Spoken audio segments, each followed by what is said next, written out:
नमस्कार दोस्तों, JP stenography YouTube channel पर आपका स्वागत है। यह है डिक्टेशन 80 शब्द प्रति मिनट का होगा, जो कि 7 मिनट तक बोला जाएगा। जनसत्ता से लिया गया है। 10 सेकंड बाद स्टार्ट किया जाएगा। दोस्तों, अगर आप चैनल पर पहली बार आए हैं तो चैनल को सब्सक्राइब जरूर करें, साथ ही बेल आइकन भी ऑन कर दें ताकि आपको डेली नए नए शब्दों के डिक्टेशन और नोटिफिकेशन सबसे पहले मिलती रहे। Ready, start. राहत की बात है कि उपभोक्ता मूल्य सूचकांक आधारित महंगाई घटकर पिछले 25 महीनों के निचले स्तर पर पहुंच गई है। मई में यह 4.25% दर्ज हुई।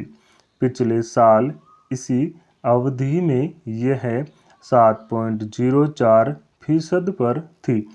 खुदरा महंगाई के काबू में न आ पाने की वजह से स्वाभाविक ही सरकार के माथे पर बल नजर आने लगे थे। भारतीय रिजर्व बैंक ने इस पर काबू पाने के मकसद से कई बार नीतिगत दरों में बदलाव करते हुए रेपो दरें 2.5% तक बढ़ा दी। उसका कहना था कि महंगाई अगर 6% से नीचे के स्तर पर बनी रहती है तो विकास दर में उल्लेखनीय प्रगति आने लगेगी।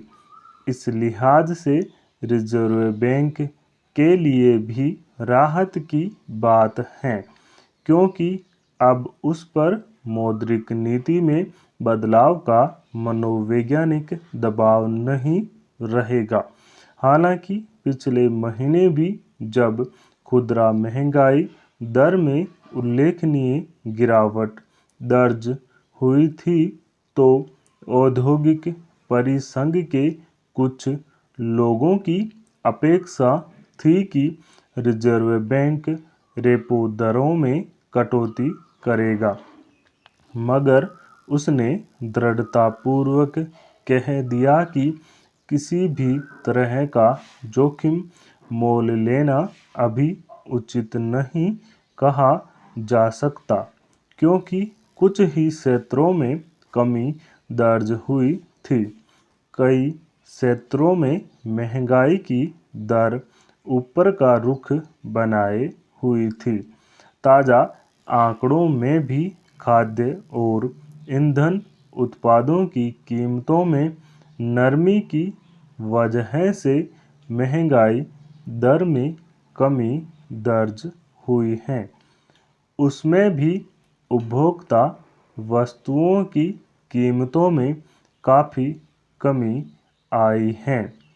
खाद्य पदार्थों की महंगाई दर 2.91% दर्ज हुई, जबकि पिछले महीने यह 3.84% थी। इसमें भी सबसे अधिक गिरावट खाद्य तेलों और सब्जियों की कीमतों में दर्ज की गई, जबकि दालों और अनाज की महंगाई दर बढ़कर क्रमशः 12.65 और 5.56% रही। अर्थशास्त्रियों ने आशंका जताई है कि चालू वित्त वर्ष की दूसरी छमाही में मानसून सामान्य से कम रहने की वजह से खाने पीने की वस्तुओं की कीमतों में बढ़ोतरी हो सकती है।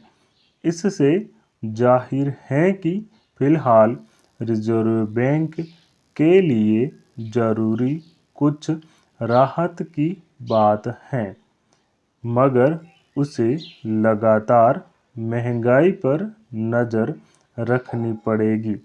खुदरा महंगाई की दर मानसून और कृषि उत्पादन पर भी काफ़ी कुछ निर्भर करती है।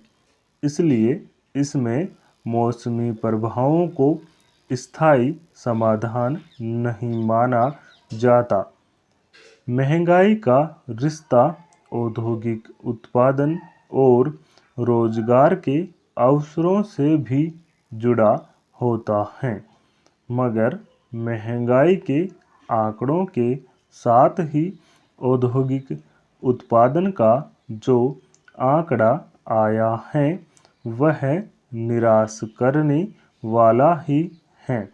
औद्योगिक उत्पादन की दर इस साल अप्रैल में 4.2% की दर से बढ़ा, जबकि पिछले साल इसी अवधि में 6.7% था।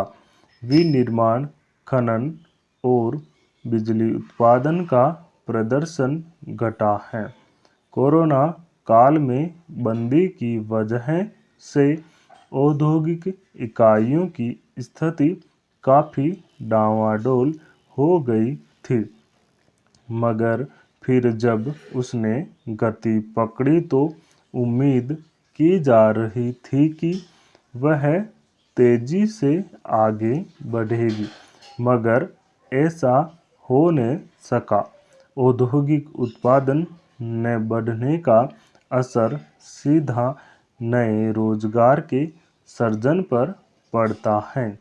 जब लोगों के पास रोजगार नहीं रहेगा तो उनकी क्रय क्षमता भी कम होगी। इस तरह वह बाजार में खर्च को लेकर अनुत्साहित ही रहेगा। यही वजह है कि घरेलू टिकाऊ वस्तुओं का उत्पादन भी घटा है।